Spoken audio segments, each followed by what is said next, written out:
আসসালামু আলাইকুম ভিউয়ার্স, আজকের বানাবো আম পান্না কটা। এটা গরমে খেতে খুবই মজা লাগে। এত সুন্দর ডেজার্টটা আপনারা বাসায় বানিয়ে ফেলতে পারেন আমের দিন থাকতে থাকতেই। একটা যেমন সুন্দর, খেতেও খুবই মজা। এটা বানাতে যা যা লাগছে, এখানে আম পিউর নিয়ে নিয়েছি আমি, তরল দুধ নিয়েছি, চিনি, গুঁড়া দুধ, এটা অপশনাল, আদা পাউডার। আমি এই আদা পাউডারটা ইউজ করি। তো এখন আমি একটা প্যানে তরল দুধ 1.5 কাপ নিয়ে নিয়েছি, গুঁড়া দুধ 2 টেবিল চামচ দিয়ে এটা ভালো মতো মিক্স করে নিতে হবে। এখন এখানে চিনি 1/3 কাপ দিয়ে দিলাম, দিয়ে ভালো মতো নেড়ে চিনিটাকে মিক্স করে নিতে হবে। তো এখন আমি এটাতে দিয়ে দেবো আগার পাউডার 1.5 চা চামচ। এটাকেও ভালো মতো নেড়ে চেড়ে মিশিয়ে নিতে হবে, কারণ তা না হলে এটা দলে পেকে যাবে।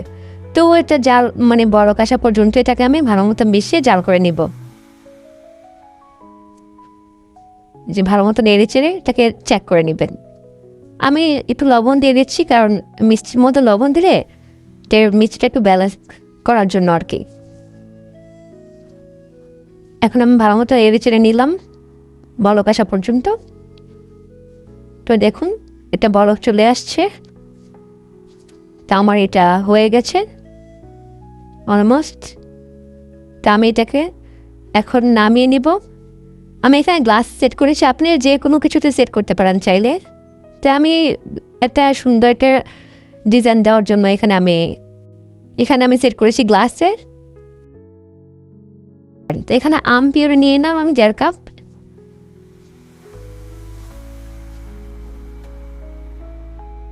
এখন এখানে আমি চিনি দিয়ে দেবো 1/4 কাপ। আর এটা আমার মিশ্রের উপর ডিপেন্ড করে আপনি কতটুকু দেবেন। তারপরে এখানে আমি আগার পাউডার দিয়ে দিলাম 1 টেবিল চামচ, দিয়ে ভালো মতো মিশিয়ে নিতে হবে। এটা আপনি একটু ভালো মতো মিশাবেন, তা নাহলে দলা পেকে যাবে। তো এখন আমি এটা জাল করে নেব যতক্ষণ পর্যন্ত এটা বলক আসা পর্যন্ত। তো আমার এটা জাল করা হয়ে গেছে। এখন আমি এটা ফ্রিজে রেখেছিলাম, যে দুধটা জাল করে মোল্ডে সেট করতেছি এটা ফ্রিজে রেখেছিলাম। তো ফ্রিজ থেকে নামিয়ে দেখুন এটা সেট হয়েছে কিনা। এখন আমি এটার উপরে আম পিউরেগুলো দিয়ে দেব, সবগুলোতে ভালো মতো দিয়ে ফ্রিজে রেখে দেবো সেট করার জন্য। এখন আমি ফ্রিজ থেকে বের করে নিলাম। দেখুন এটা কত সুন্দর সেট হয়ে গেছে, আর দেখতেও কি সুন্দর লাগতেছে, অনেক কিউট লাগতেছে। আমি এখানে একটু চেরি আর একটু পুদিনা পাতা দিয়ে গার্নিশ করে নিয়েছি দেখতে সুন্দর লাগার জন্য।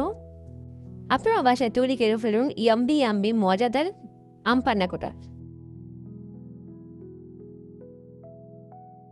আমি একটু কেটে দেখাচ্ছি এখানে এটা কতটুকু পারফেক্ট হয়েছে এটা দেখার জন্য। দেখুন এটা কতটুকু পারফেক্ট হয়েছে।